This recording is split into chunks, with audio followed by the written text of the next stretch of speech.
আজ প্রথমবার আমি কারো বাসর ঘর সাজাচ্ছি। এক্সপিরিয়েন্সটা একদমই অন্যরকম। ফুল দিয়ে পুরা খাটটা সাজানো হয়েছে। বিয়েটা তো হয়ে গেছে আলহামদুলিল্লাহ। নতুন বউ আর বরকে নিয়ে একটা সুন্দর ফাঁকা হাইওয়েতে আসছি এখানে শুট করার জন্য। তবে এখানে এত পরিমাণে রোদ আর গরম, ভালো মতো ছবি তুলতে পারিনি। আর এই কয়েকটা বিয়ের ভিডিও দেখে তোমরা প্রত্যেকটা ভিডিওতে আমাকে জিজ্ঞেস করতেছো আমার পরা এই শাড়িটা আমি কোথা থেকে নিছি। আমার পরা সুন্দর গর্জিয়াস এই শাড়িটা আমি নিয়েছি Sumaiya fashion BD Facebook page থেকে। পেজটা আমি ডিসক্রিপশনে মেনশন দিয়ে রাখবো। আরো অনেক রকমের কালারের ডিজাইনের গর্জিয়াস শাড়ি তোমরা তাদের পেজে পেয়ে যাবা। এই শাড়িটা আমার হাজবেন্ড পছন্দ করে নিয়ে দিয়েছিল। তোমাদেরও যে এত পছন্দ হবে সেটা তো বুঝতে পারিনি। তবে রোদ আর গরমের মধ্যে শাড়ি পরে আমার অবস্থা একদম খারাপ। শুধু শাড়ি হলে তাও হয়, হিজাব নিকাব সবকিছু পরে অবস্থা খারাপ আমার। তোমরা অনেকে আমাকে বলো শাড়ির সাথে আমি নিকাব কেন পরি, দাওয়াত বাড়িতে গেলে নিকাব কেন পরি। আসলে দাওয়াত বাড়িতে গেলে নিকাব পরলে খাওয়া দাওয়া করতে একটু ইজি হয়। যাই হোক, বরের বাড়িতে চলে আসলাম নতুন বউকে নিয়ে। আর গাড়ির পাশে সবাই এত পরিমাণে ভিড় লাগিয়ে দিছে, বাচ্চারা তো মনে হচ্ছে একদম কাজ ভেঙে ঢুকে পড়বে। নতুন বউ দেখার জন্য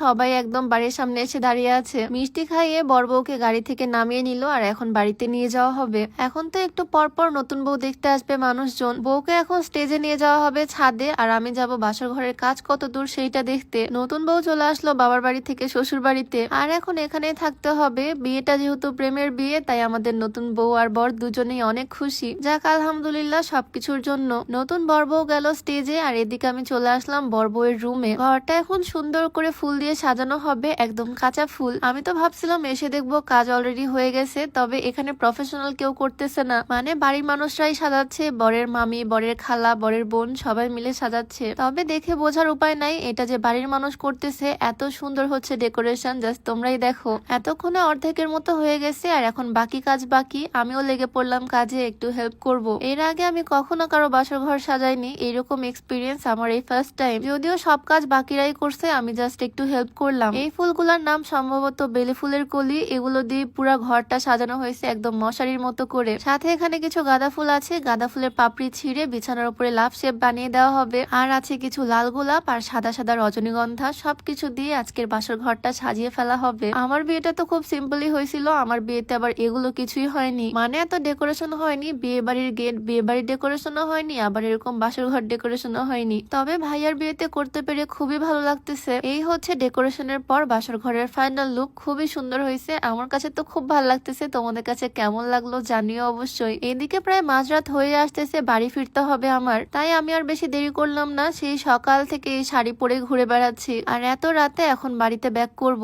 এই বিয়ের জন্য এতদিন ওয়েট করতেছিলাম, অবশেষে বিয়ে শেষ। এমনিতেই গ্রাম অঞ্চলে রাস্তা ফাঁকা থাকে, আর এখন তো আরো ফাঁকা, কারণ অনেক রাত হয়ে গেছে অলরেডি। বলতে গেলে প্রায় মাঝরাতে আমরা বাড়ি ফিরলাম। আর বাড়ি এসেই সোজা চলে আসছি রান্নাঘরে। অনেক বেশি টায়ার্ড, তারপরও এখন স্লিমিং টি বানাবো, খাবো, তারপরে ঘুমাবো। আমি বিয়ের সময় অনেকটাই মোটা ছিলাম, তবে এখন আলহামদুলিল্লাহ একদম পারফেক্ট। তোমরা হয়তো আমাকে দেখেই বুঝতে পারো কেমন শুকাইছি। ফিট থাকার জন্য, ওজন কমানোর জন্য তোমরাও খেতে পারো এই হার্বাল স্লিমিং টিটা। এটাতে কোনো রকমের সাইড এফেক্টের ভয় নাই, কারণ সম্পূর্ণ প্রাকৃতিক উপাদান দিয়ে তৈরি। বানানো খুবই সহজ। গরম পানির মধ্যে 1 চামচ স্লিমিং টি এর গুঁড়া দিয়ে ভালোভাবে জাল করে নিলেই হয়ে যাবে। সকালে ঘুম থেকে উঠে খালি পেটে একবার খেতে হবে, আর রাতে ঘুমাতে যাওয়ার আগে একবার। এই স্লিমিং টিটা তোমরা beauty by Lim Facebook page থেকে পেয়ে যাবা। পেজটা আমি ডেসক্রিপশনে মেনশন করে দিব, চাইলে ভিজিট করে আসতে পারো। যাই হোক, প্রচন্ড টায়ার্ডনেস নিয়ে বিয়ের লাস্ট ভিডিওটা এখানেই শেষ করছি। তো সবাই ভালো থাকো, দেখা হয়ে যাবে নতুন ভিডিওতে। সবাইকে আল্লাহ হাফেজ, আসসালামু আলাইকুম।